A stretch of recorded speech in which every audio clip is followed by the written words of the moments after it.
Hello बच्चों, let's read the question.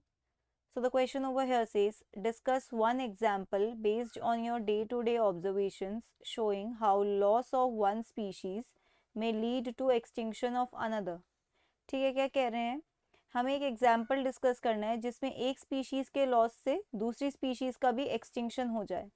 इस पूरे एसोसिएशन को, loss of one species leading to extinction of another species, इस पूरे एसोसिएशन को आप कहते हो को एक्सटिंक्शन. ठीक है, एक का एक्सटिंक्शन हुआ तो दूसरे का भी हो जाएगा, को एक्सटिंक्शन, साथ में एक्सटिंक्ट होते हैं. ओके, अब को एक्सटिंक्शन कौन दिखाएगा? को एक्सटिंक्शन का फिनोमिना सिर्फ वही स्पीशीज दिखाएंगे जो बहुत क्लोजली एसोसिएटेड हैं, closely associated with ecological interaction. उनके बीच में बहुत क्लोज इकोलॉजिकल इंटरैक्शन होता है. ठीक है, अब ऐसे कौन से इंटरैक्शन हैं जो बहुत क्लोज है इकोलॉजिकल इंटरैक्शन में? तो देखिए, इसमें एक तो आएगा डेफिनेटली आपका म्यूचुअलिज्म. म्यूचुअलिज्म में दोनों ही एक दूसरे पे बहुत अच्छे से डिपेंडेंट होते हैं, दोनों ही स्पीशीज अपने सर्वाइवल के लिए. और दूसरा इंटरैक्शन होता है होस्ट पैरासाइट इंटरैक्शन, जिसमें जो पैरासाइट है वो होस्ट पे बहुत ज़्यादा डिपेंडेंट होता है अपनी लिविंग के लिए. ठीक है, तभी तो पैरासाइट कभी होस्ट को किल नहीं करता, भले ही वो होस्ट से न्यूट्रिशन या जो भी है, स्पेस वगैरह सब कुछ ऑक्यूपाई करता है, लेकिन कभी भी अपने होस्ट को नहीं मारता है. ओके, तो अगर हम म्यूचुअलिज्म का एक एग्जांपल ले तो हम ले सकते हैं पॉलिनेटर और प्लांट का एग्जांपल. पॉलिनेटर प्लांट आप कह सकते हो एसोसिएशन या फिर इंटरैक्शन. अब होता क्या है इसमें, जो पॉलिनेटर है वो प्लांट पे क्यों डिपेंडेंट है?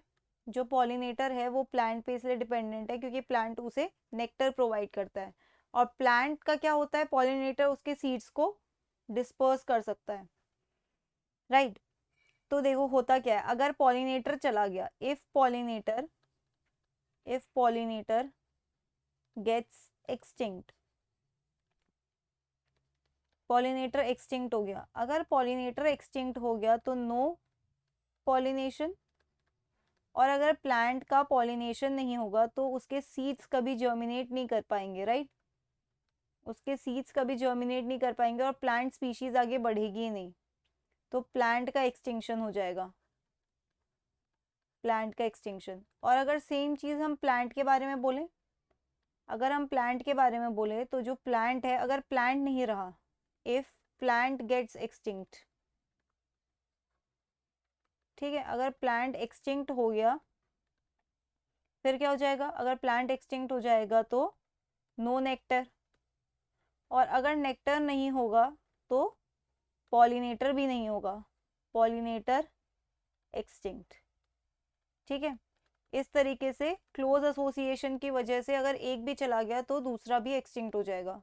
होस्ट पैरासाइट में भी सेम केस है. होस्ट पैरासाइट में आप एक एग्जांपल ले सकते हो, आप कह सकते हो कि humans are host for many parasites.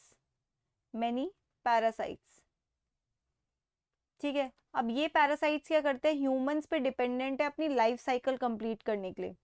अगर ह्यूमन की पूरी स्पीशीज ही एक्सटिंक्ट हो गई, ह्यूमंस एक्सटिंक्ट हो जाएंगे एक बारी में, तो क्या ये पैरासाइट कभी सरवाइव कर पाएगा? नहीं कर पाएगा ना.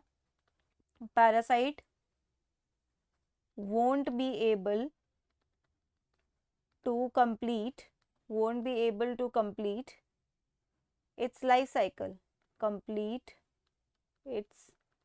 cycle, और खुद पैरासाइट भी क्या हो जाएगा? एक्सटिंक्ट हो जाएगा.